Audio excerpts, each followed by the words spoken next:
हम प्रमादी लोगों के जीवन में सपने ही सपने हैं, पर सपनों का सत्य क्या है? क्या प्रमाद रहते उसे हम जान सकते हैं?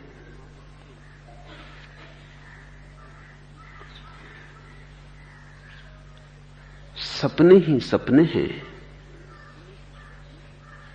ये तुमने मुझे सुन के समझ लिया। इतने जल्दी मत मान लेना।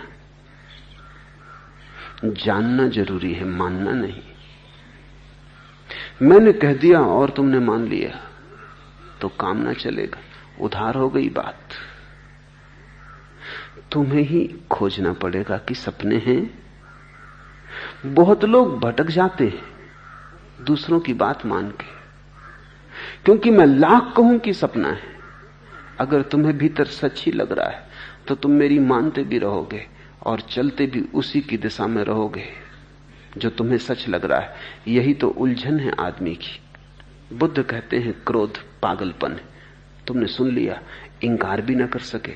और बुद्ध बलशाली है। जब वो कहते हैं तो उनके कहने में वजन है। जब वो कहते हैं तो उनका पूरा व्यक्तित्व उसका प्रमाण है। तुम इंकार भी नहीं कर सकते, बुद्ध से तर्क भी नहीं कर सकते। और बहुत गहरे में तुम्हारा सोया हुआ बुद्धत्व भी भीतर से हां भरता है कि ठीक है। कितना ही तुम झुठलाओ अपने भीतर को, वो भीतर भी कहता है कि ठीक है। संगीतज्ञ कहते हैं कि अगर कोई बड़ा कुशल संगीतज्ञ वीणा बजाए और दूसरी वीणा कमरे में सिर्फ रखी हो तो उसके तार भी झंझनाने लगते, वो भी जवाब देने लगते, वो भी प्रतिध्वनित होने लगते।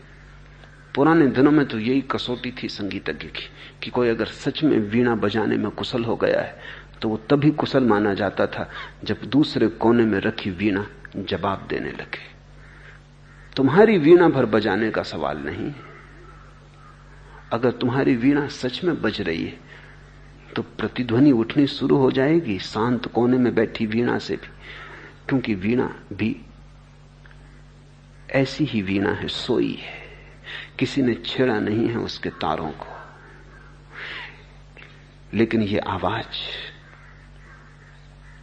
छेड़ देगी। जब बुद्ध की बजती वीणा के पास तुम आते हो, या मीरा या चैतन्य की नाचती हुई अपूर्व घटना के पास तुम आते हो, तुम्हारे भीतर का बुद्ध भी संवेदित होता है, संचालित होता है। तुम्हारे भीतर का बुद्ध भी प्रतिध्वनित होता है। तो तुम भी भीतर से अनुभव करते हो कि ठीक है, और बुद्ध का बल है, वो भी कहता है ठीक है। लेकिन इन दोनों के बीच में तुम्हारा अपना अनुभव है, उसकी बड़ी परत है। वो तुमसे कही चली जाती है कि बुद्ध ठीक कहते हैं लेकिन अभी मेरे लिए नहीं। ठीक है अंत में, पर अभी मैं संसारी आदमी हूं। होगा ठीक आखिर में, फिर भी कौन जाने। तुम बीच में संदेह भी उठाते जाते हो। तुम तर्क भी नहीं कर सकते, बुद्ध से लड़ भी नहीं सकते, और बुद्ध को तुम स्वीकार भी कैसे करो। इंकार भी नहीं कर सकते, स्वीकार करना भी मुश्किल है। इन दोनों के बीच दुविधा में तुम्हारा जीवन हो जाता। तब तुम मानते बुद्ध की और करते अपनी। तब तुम मानते तो यही हो, दीवार पे लिख लेते हो क्रोध पाप है, लेकिन तुम्हारी जिंदगी में क्रोध ही क्रोध लिखा होता है। तुम कहते हो ये तो दीवार पे इसलिए लिखा है ताकि याद रहे, लेकिन जब तुम्हें भीतर ही याद नहीं रहता तो दीवार पे लिखा हुआ क्या याद आएगा, क्या काम पड़ेगा। हां, जब तुम क्रोध ना करोगे तब तुम पढ़ लोगे और पछता लोगे, और जब क्रोध आएगा तब तो तुम्हें भीतर की लिखावट भी दिखाई नहीं पड़ती, दीवार को कौन देखेगा। जियोगे तुम अपने ही ढंग से, मान लोगे बुद्ध की, उससे एक अड़चन पैदा होगी, एक दुविधा, एक द्वंद्व। तुम दोहरे हो जाओगे, तुम पाखंडी हो जाओगे, कहोगे कुछ करोगे कुछ। जो कहोगे उसके विपरीत करोगे, जो करोगे उसके विपरीत कहोगे। इसलिए तो अगर किसी से सलाह लेनी हो तो ना समझ से ना समझ आदमी भी बड़ी बुद्धिमानी की सलाह दे सकता है। अगर तुम किसी मुसीबत में हो, किसी से भी पूछ लो जो उस मुसीबत में नहीं, वो तुम्हें ऐसी सलाह देगा कि बुद्ध भी सोचे कि शायद हमसे भी ऐसी सलाह देते न बनती। लेकिन जब तुम उस आदमी को मुसीबत में देखोगे तो तुम पाओगे वो तुम्हारा जैसा ही व्यवहार कर रहा है। अपनी सलाह अपने ही काम नहीं आती। कहां भूल हो गई है।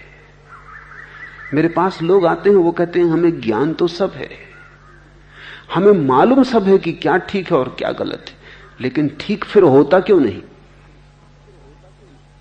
ठीक होने के लिए कोरा ज्ञान काफी नहीं। ठीक होने के लिए ध्यान जरूरी है, ज्ञान जरूरी नहीं। ज्ञान के बिना भी ठीक हो सकता है, ज्ञान के होते भी ठीक ना हो। ध्यान चाहिए। मैंने कहा कि सपना है तुम्हारी जिंदगी, मेरी बात मान मत लेना, अन्यथा मुझसे तुम्हें लाभ ना हुआ, हानि हो गई। मैंने तुम्हारी जिंदगी को बदला नहीं, पाखंडी कर दिया। तुम रहोगे तो अपने सपने में भी और कहते जाओगे सपना है। तुम रहोगे तो माया में और माया को गाली देते चले जाओगे। तुम देख सकते हो, तुम्हारे साधु सन्यासियों को मिल सकते हो, वो वही कर रहे हैं जिसको गाली दिए चले जाएंगे।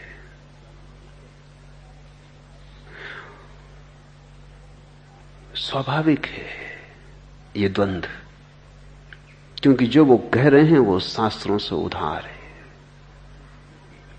वो उन्होंने स्वयं जाना नहीं। सुकरात का बड़ा प्रसिद्ध वचन है, ज्ञान क्रांति है। जिसने जान लिया वो बदल गया। अगर जानने के बाद भी न बदलो तो समझना कि जाना ही नहीं।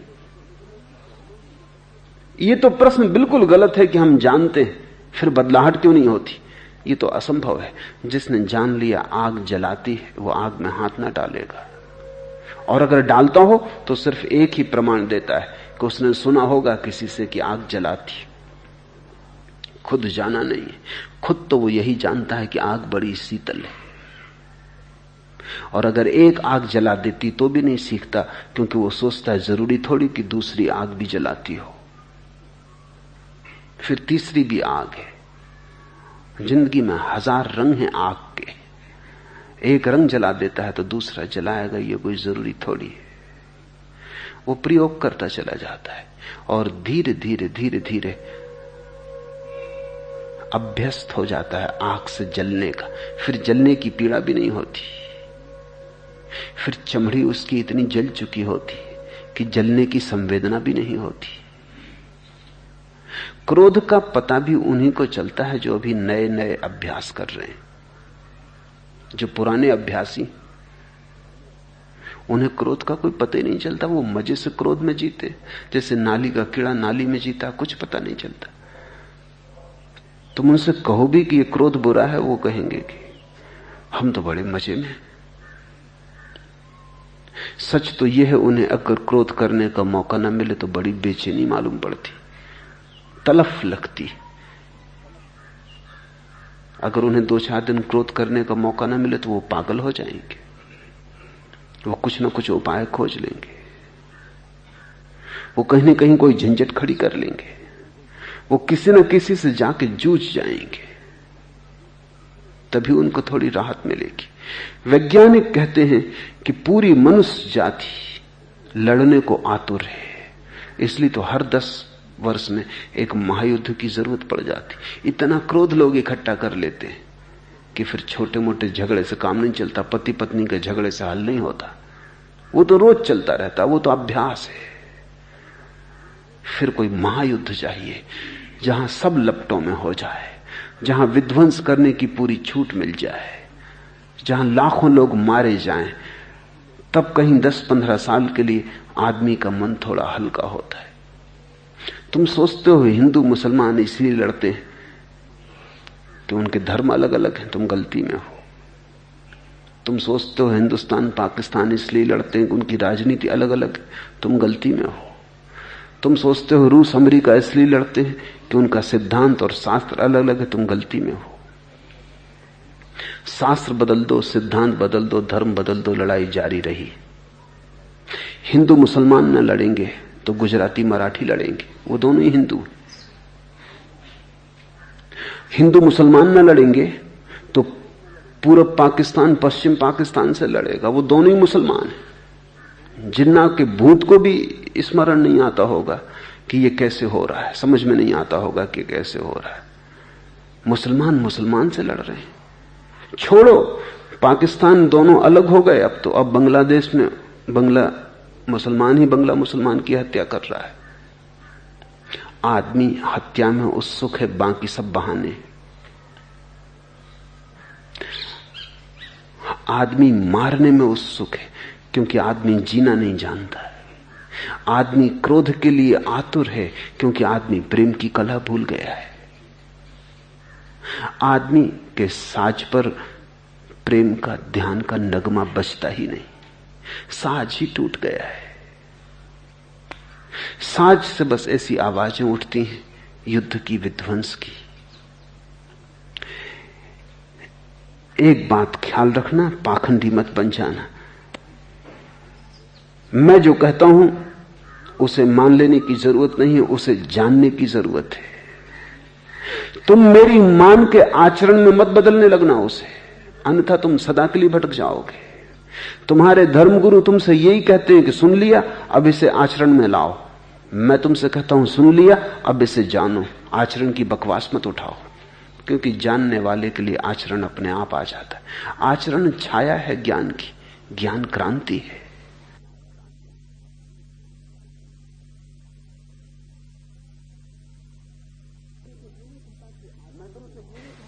मैं तुमसे यह नहीं कहता कि आचरण में लाओ, ये तो बात ही व्यर्थ है।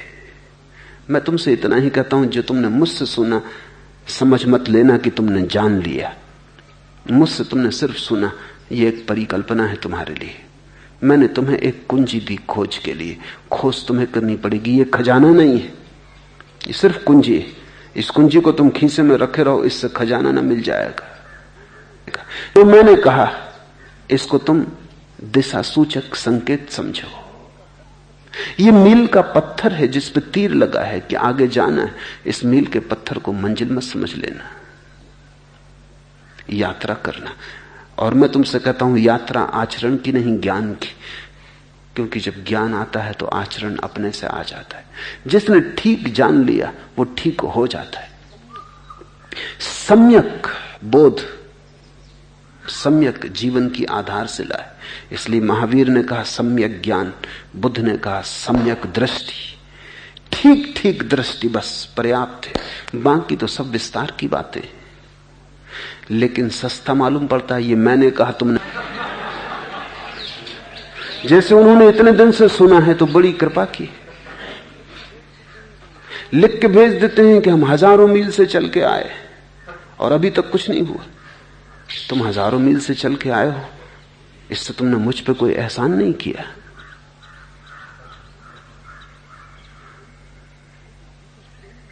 कुछ अभी तक क्यों नहीं हुआ? तुम क्या सोचते हो मुझे सुन के ही कुछ हो जाएगा? अगर ऐसा होता तो सारी दुनिया कभी की बदल गई होती। तो दुनिया में दो तरह की मूढ़ताएं हैं। एक मूढ़ता कि लोग सोचते हैं सुन लिया सब हो गया, या उसको आचरण में लाने लगे, पाखंडी हो जाते। सुनो और उसे जानो, वो ठीक सूत्र है। आचरण की चिंता मत करो, और सुनने को जान लिया ऐसा मत मानो, तब तुम सम्यक मार्ग पर हो।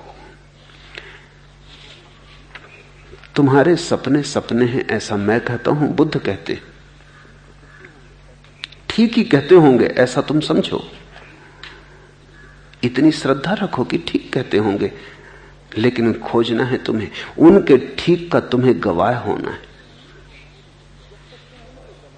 जब तक तुम उनके गवाह न बन जाओ, जब तक तुम भी अपने जीवन के अनुभव से न कह सको कि हां ठीक, तब तक जल्दी मत करना।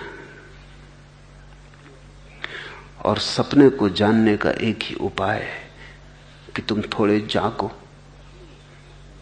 सपने में सपना तो याद नहीं आता, सपने में सपना तो पहचान नहीं आता। सुबह जाग के पहचान आता है कि रात सपना देखा। जब तुम सपना देखते हो तब तो सपना ही सत्य होता है। लोग कहते हैं हम कान की सुनी नहीं मानते, आंख की देखी मानते। मगर आंख की देखी का भी कितना भरोसा, रोज सपना देखते हो, सुबह उठ के पाते हो सब झूठ था। न यहां कान का भरोसा है, न यहां आंख का भरोसा है,